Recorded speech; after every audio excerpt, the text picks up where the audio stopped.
مساء الخير يا حبايبي، عاملين ايه؟ وحشتوني جدا جدا. كل سنة وانتوا طيبين.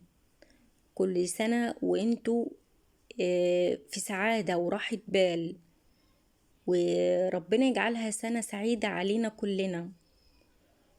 وكل اللي بيتمنى حاجة ونفسه فيها ربنا يحققها له، وربنا يجعلها سنة خير وسعادة وبركة، وسنة سعيدة علينا كلنا. وكل سنة وكل حبايبي وهم طيبين، وربنا يديهم كل اللي بيتمنوه وأكتر، وتكون سنة كلها فرحة على قلوبهم يا رب. يلا نبدأ الوصفة بتاعتنا النهاردة، وهنعمل أحلى طاجن سمك بالفريك. حاجة كده تحفة وسهلة جدا. تعال نشوف هنعمل ايه. انا هعمل طاجن الفريك بسمك المكاريل. هنا انا غسلت السمك كويس قوي وفتحته كده فتحات بسيطة، وتبلته بالتتبيلة اللي عملناها مع السمك البلطي قبل كده. وهنا نزلت ب3 معالق زيت كبار. والبصل هنا كنت مقطعه مكعبات صغيرة. هحمر البصلة حاجة خفيفة خالص كده، وهنزل بالملح.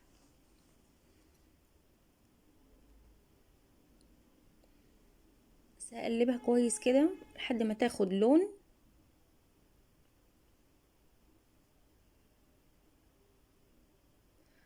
بس كده، انا مش هحمرها اكتر من كده.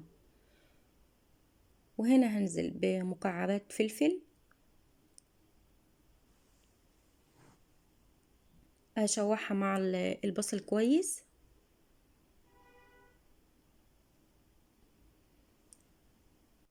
انا مش هغمق البصلة اكتر من كده، انا عايزاها تاخد لون بسيط خالص. وهنا معايا الفريك، كنت غسلاه كويس قوي ونقعاه في المية، وبعد كده صفيته وهشوحه مع الفلفل والبصل.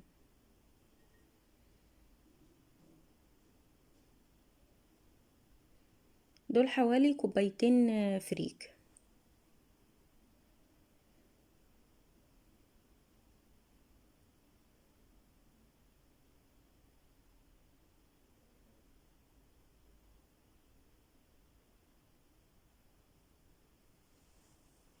بس كده، وهنزل بالتوابل: الكزبرة وتوابل السمك عشان بتدي طعم حلو قوي برضو في الخلطة،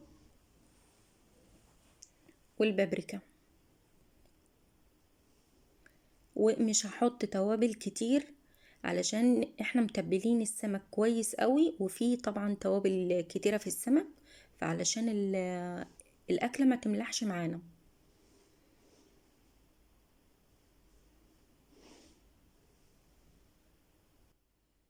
ودي باقي التوابل معايا. انا حطيت كزبرة ناشفة وتوابل سمك وكمون.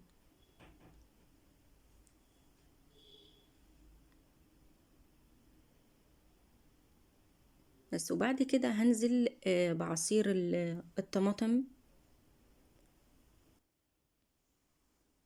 بس هنا حطيت كمية الصلصة كلها، وهسيبها لحد ما تتسبك. عايزة اقولك سهلة وبسيطة جدا، ما تاخدش منك اي وقت خالص. بس كده. وهنا الفريك والصلصة تسبكوا. بعد كده حطيت رشة الملح، حاجة بسيطة علشان انا حاطة طبعا في البصل في الاول، علشان ما تقباش مالحة معاكي. بس هي كده خلصت معايا واستوت. بس وهنا عشان ما اطولش الفيديو عليكم حمرت السمك. طبعا السمك تحميره سهل قوي. وهنا هنزل بالفريك اللي انا عملته في الطاجن، هنزل بكل الكمية اللي انا عملتها،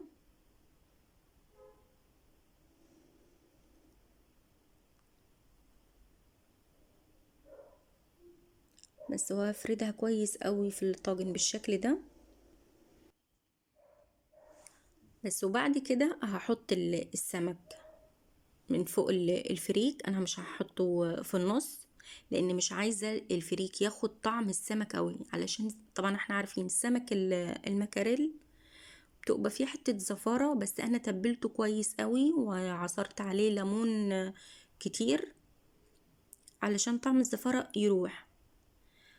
بس انا رصيته بالشكل ده كده من فوق، وحطيت عليه شرايح صغيرة فلفل، ده فلفل بارد مش حامي. وبعد كده هدخله الفرن. انا مشغله الفرن بتسخن، هدخله على درجة حرارة 180. هيقعد حوالي ربع ساعة مش اكتر من كده. بس كده جهز معايا. بس شكله تحفة وريحته كانت خطيرة. وهنا حطيت عليه شرايح ليمون، طبعا السمك بحب الليمون قوي، وكان سهل جدا وطعمه كان روعة. وعملت معاه طبق سلطة. ما حبيتش اقطع الكابوتشا من فوق كده، حطيتها كده في النص بالشكل ده. وحاجة كانت تحفة قوي. جربيه بالفريك هيعجبك جدا، وسهل وما خدش وقت خالص. جربيه وهيعجبك بجد. ويا رب الفيديو يكون عجبكم النهاردة، وما تنسونيش في اللايك والاشتراك بالقناة وتفعيل زر الجرس علشان يوصلك كل جديد. مع ألف سلامة.